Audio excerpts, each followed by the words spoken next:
Hello, my name is Mark Lester Juanes and I'm 21 years old. Hi, my name is Ria. I am 23 years old. Hi, I'm Trisha May Visitacion, 20 years old. I studied Bachelor of Arts in Broadcasting at Polytechnic University of the Philippines. I was in crew since July 2023. From De La Salle College of St. Benilde, a music production student, graduating finally. I have been part of crew for a year now. First year college from Rizal Technological University, taking up Bachelor Science Entrepreneurship. And I was involved in crew and 1.5 years from now on.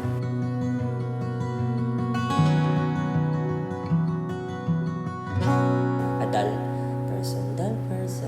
Hindi po ako pala active, introvert po.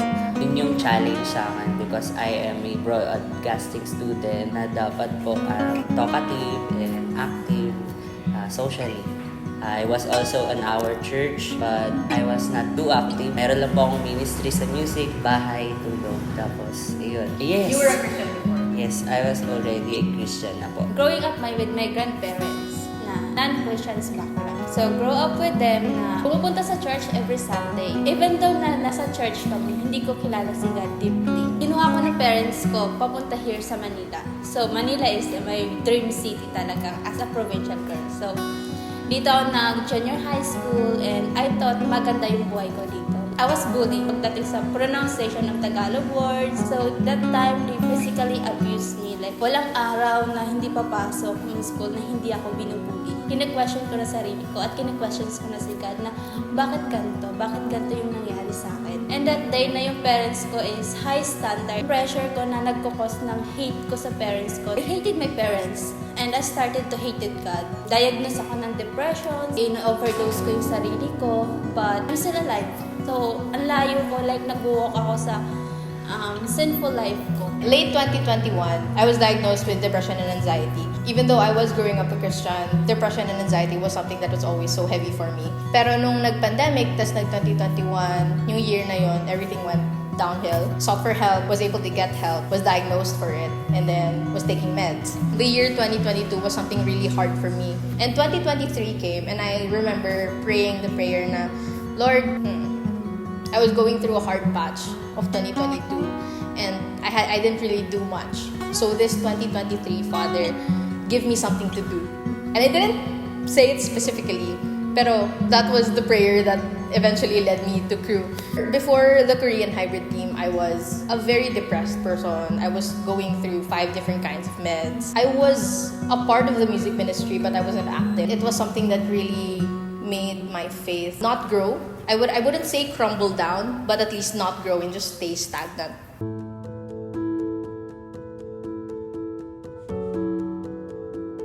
Time pandemic yun, last 2020, through Facebook. Fill up ako ng form, tapos may message nila ako na, hi, can we meet? Tapos sabi ko, no, I can't. Marami akong rason. That day, wala akong ginagawa sa bahay. So, sabi ko, try ko kaya. So, even though sinabi ko no, pumunta ako sa meeting place namin ko. So, sinare nila sa akin for SL na unang sabi ko, ay, alam ko na yan. Even though hindi ko alam, ayokong mag-usap about God. But sinare pa rin nila yung first. So, nakita ko yung, napaka-friendly nila. Parang yung experience ko sa kanila is nabibigay sa akin ng motivation na encourage ko rin yung sarili ko na maging gaya nila. Siguro nag-yes ako na sumali sa PCMD night. So, the PCMD night, tapos Ate Ann nag-share ng story niya, testimony. So, doon ako nagkaroon ng time na mag-muni-muni. Nakita ko na yung sarili ko na nag-pray, nag-ask ng forgiveness of God. Ito pala yung wala ako. Ito yung hinahanap ko na hindi ko mahanap. So, Korean Hybrid yung nagbigay sa akin ng time na hanapin ko yung sarili ko kay God. So, that time, na-meet ko si Ate Aline. So, Ate Aline yung nagkuha sa akin ng mga information ko. Kinausap ko ng mga Korean Hybrid na masaya sila na kasama nila ako ng PCMD night na hindi nila akalain na kinabukasan. Na-meet nila ako ngayon, tapos kinabukasan PCMD night. Paano ko sila ni-meet is actually very funny. Nakita ko, may dalawa, si Isaac at si Love. Kala ko tourist sila.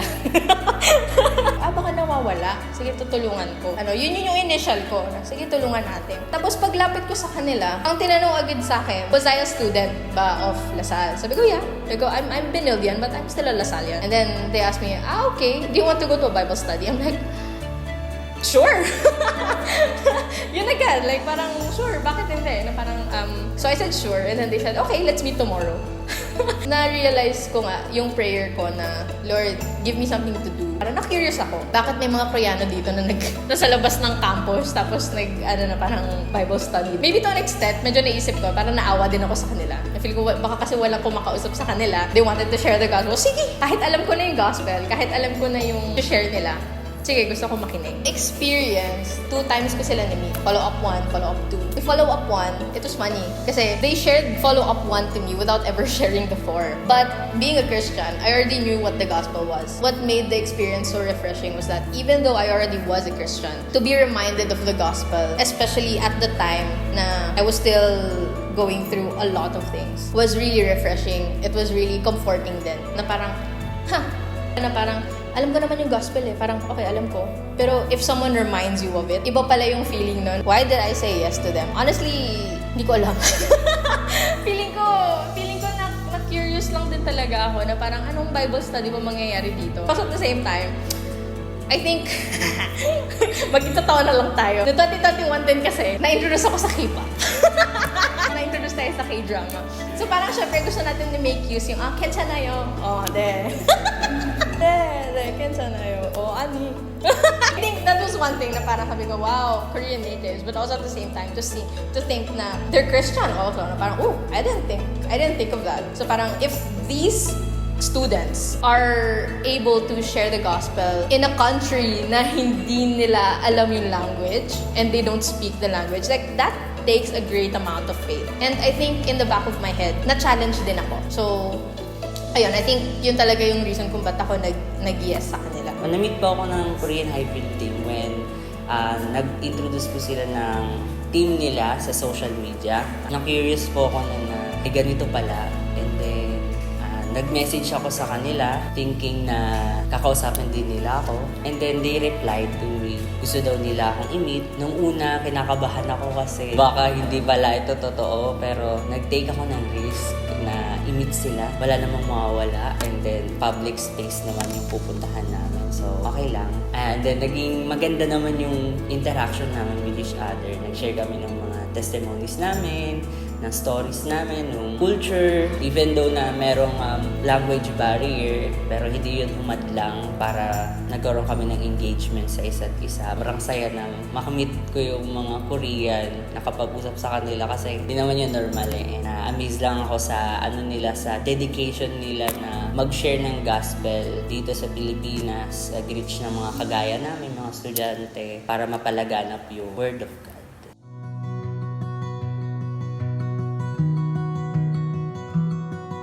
Natulungan ako na to ng mga kaibigan ko dito sa crew, ng mga Koreans na maging active kasi sila nga nakakapag-reach out sa mga hindi nila kalahi eh.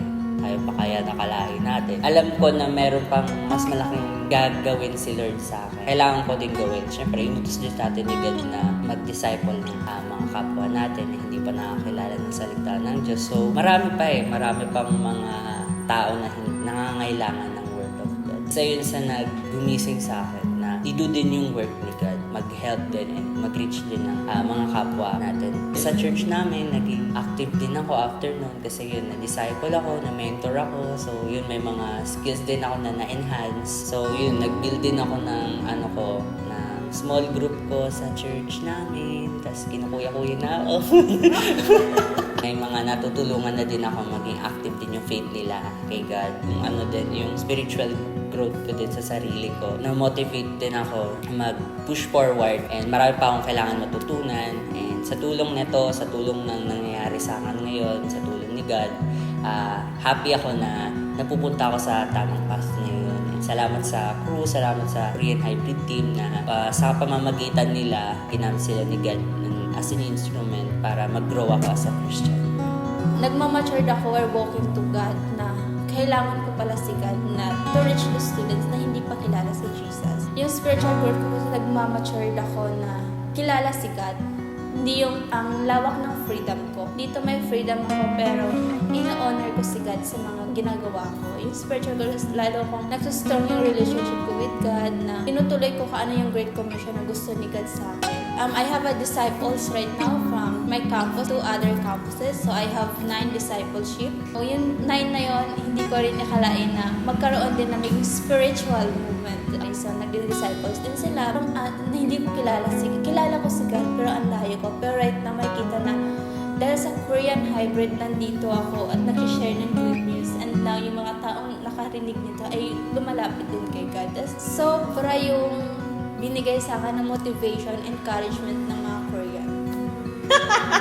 Graduating student ako. So, I would say, grabe yung grace. Grabe yung provision. Grabe din yung revelations din. Na parang there are things na you need to unlearn and things you need to learn again. Like for example, like the gospel. I grew up being a Christian. Pero yung heart for mission, I was only, naalimpungatan lang ako doon nung na-introduce na ako sa crew. Tsaka ako lang nag-isip, parang oo nga no. It's not enough for me to say na, oh, I love Jesus. Tapos, hindi mo love Jesus. Okay. Hindi pala enough yung ganun. Hindi rin enough yung stand behind lang ako whenever other people do their thing and become worldly to an extent. Hindi pala enough yung ganun. Kailangan ko pala talaga pakilala sa kanila, sino ba si Jesus? And ang hirap nun kasi in the Philippines, being known as a Catholic prevalent country, everybody knows who Jesus is, pero they don't have a relationship with Him. And that's the hardest thing, na parang trying to reintroduce Jesus in a sense na, ito yung Jesus na kilala nyo, pero ito yung Jesus na biblical. God gave me so much opportunities last year, going into the 1-year loop of being in crew.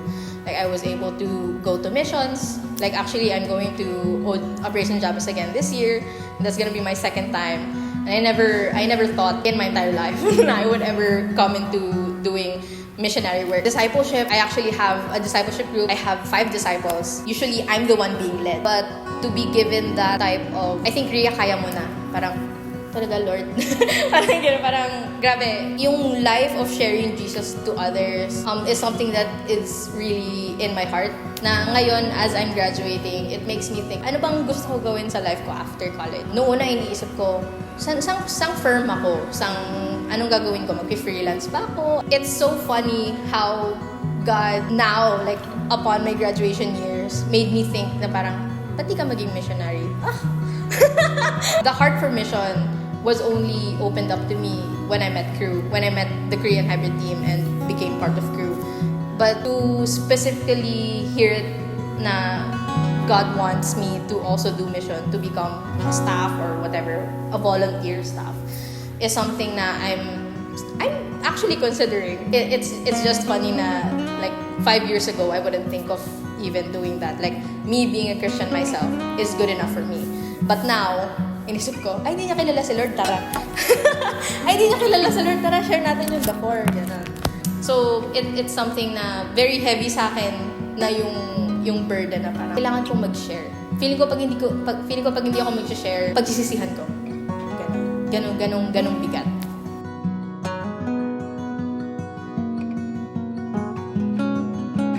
Daegu team, thank you for reaching me. That sobrang layo ko, pero binalik niyo ako kay God. So yun na even though na maraming barriers, go lang. You can do it. Keep going na mag-great natin yung Great Commission ni God na go make and disciple in all nations, na lahat nito ay all to glory ni God. Thank you for being there, for existing. Ayun, I'm so happy that we met. Very grateful ako because kung hindi dahil doon, hindi ako na ganito, hindi ako naging active Christian. Kilala ko yung community na to. Sa campus ko meron din pala. Kaya ayun, nakakasama na ako sa mga fellowship. Pagpatuloy niyo pa yung mission ninyo. Umahanga ako sa tagline ninyong pagpupursige para mag-mission. Sana maging kagaya din kami ninyo. So na yun, ginagawa naman natin na The Cheongju team who met with me, thank you so much. God worked through all of you, and not just your team, but to all of the Korean hybrid team na pumunta sa Philippines to share the gospel. Even though sometimes the numbers don't add up, it's okay because to an extent, you're here to share the gospel and to plant the seed. And kami yun, like si Trisha, ako, si Lester, we're just a percentage of the seed that you planted. They don't need to be active in crew para lang masabi na ito na yung numbers natin. To just share the gospel in itself, the biblical gospel in itself, is more than enough to give God the glory and the honor and the praise. So yun lang, like really thanks so much kasi my life went an entire ganon. Thank you. 안녕하세요. 감사합니다. 안녕하세요. 안녕히 가세요. 예!